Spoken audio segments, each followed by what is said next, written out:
Hey, what's up, everybody? Coach Matt over here, Primal Athlete Training Center, www.primalatc.com. Friday night, I'm exhausted. Heavy day of lifting, busy day in the gym, crazy morning with my kids, and it's one of those days where it's time to rant a little bit. It's time to kind of talk about more of this In a Perfect World video series.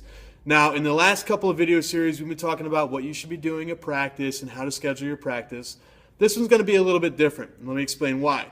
This one, we're going to be talking about in a perfect world, you would be able to make cuts on the track and field team. Let me explain where this is coming from. Here in my business, I'm a strength and conditioning coach. That's what I do.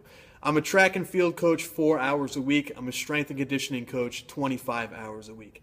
I've got about 20 throwers that I work with 4 hours a week. I've got about 50 athletes that I work with as a strength and conditioning coach here in my gym. So I am a strength and conditioning coach before anything else.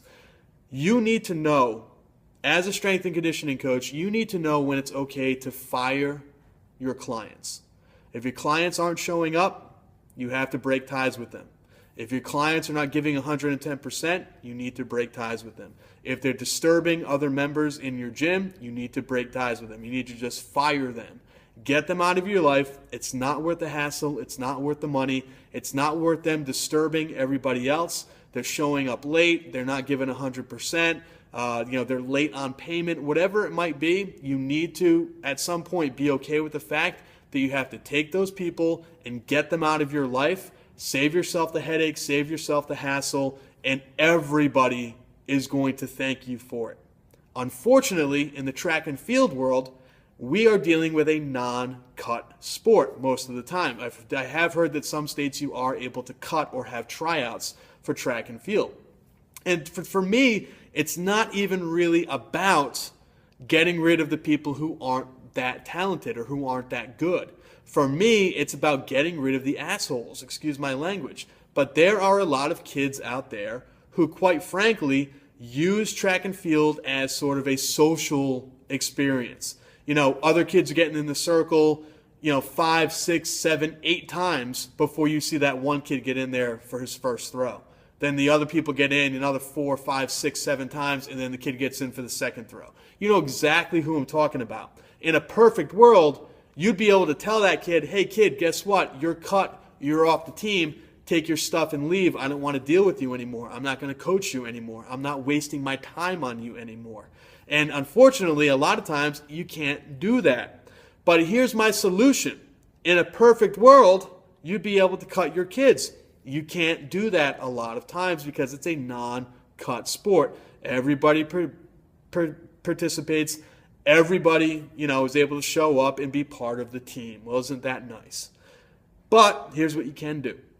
You can tell that athlete that you don't want them out of the field anymore. Don't cut them.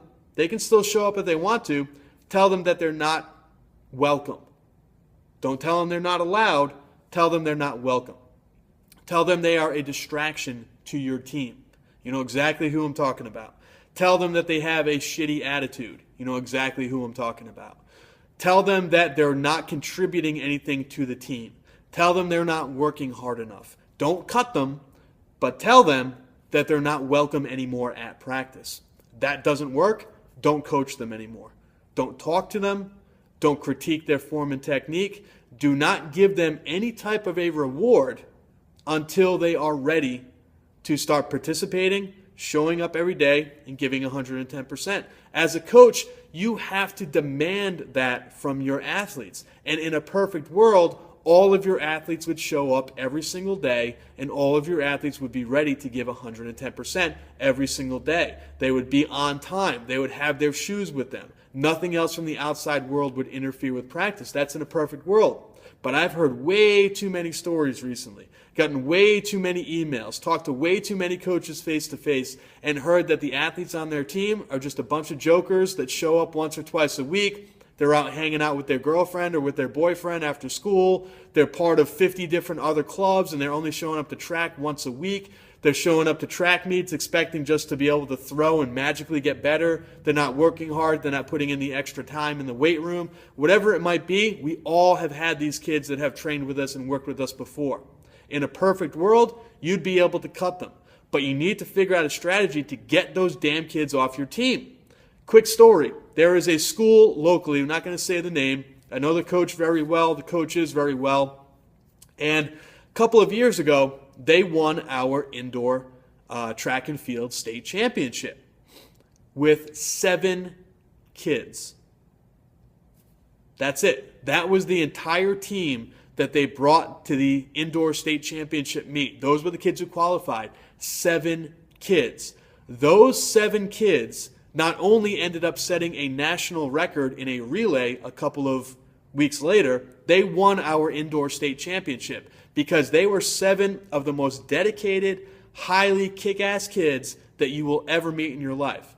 They were getting, first, third, and fourth place. They were smoking people in the relays. They were getting, second, third, and fifth, second, third, and fourth, first, sixth, and fifth. They were just racking up points because they were a nasty group of dedicated athletes. Small, but they were great. Score a ton of points, set a national record, just a phenomenal group of athletes, worked hard together, pushed each other, listened to their coach, showed up to practice, did what they needed to do, and ended up getting the ultimate prize in a national record and a state championship here in Rhode Island. And I believe they won the New England championships as well. So just goes to show you, it's not about quantity, it's about quality. So as a coach, you need to find your own ways to fire people from your track team, to fire your athletes. Does this sound mean? Yeah, it does. Are there going to be a lot of crybabies and whiny coaches that are like, well, we're not able to do that. That's the meanest thing that you've ever said, Coach Matt. Guess what? You need to find a way of doing it. That kid that shows up once every 2 weeks that thinks he's part of the team, that complains and bitches about how he's not getting enough attention, get him off the team. It's a cancer. It's going to spread. The popular girls, the mean girls, the cliquey girls that are just going to make fun of other athletes when they're in the circle throwing. I don't care if it's the best thrower on your team. Take that girl, get her the heck out of there. Take her friends, get them the heck out of there. So-and-so wants to be a team captain, but she's an awful person. She doesn't get to be team captain. You need to set rules in place. You need to set the record straight with these kids. You need to sometimes set an example with these kids. If you don't want them on the team, if you get that pit in your stomach when you see that kid walking out to the throwing circle or walking out to the track, and it makes you feel like you're just ready to become angry and turn to the Hulk and turn green and just start ripping your shirt and going over there and Hulk smashing the person, they shouldn't be on your team. If they're ruining your life, if they're ruining your days out of practice, get them the hell out of there. They should not be a part of your team anymore. Okay?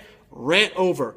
In a perfect world, you would be able to cut this person from your team, but guess what? A lot of times you're not allowed to make cuts. But what you can do is everything in your power to get them to either leave the team, to make them realize that they need to shapen up, or to get them to just not want to be on the team anymore. Okay? That's what you need to do. Unfortunately, you can sacrifice that one for the betterment of everybody else. Set the example. Get them the heck out of there. Make sure that they're not disturbing your team. Make sure that they're a good teammate and pushing each other in the practices. Make sure they're showing up. Make sure they're committed and holding themselves accountable. If they're not, get them the hell out of there. It's going to improve your team for the better.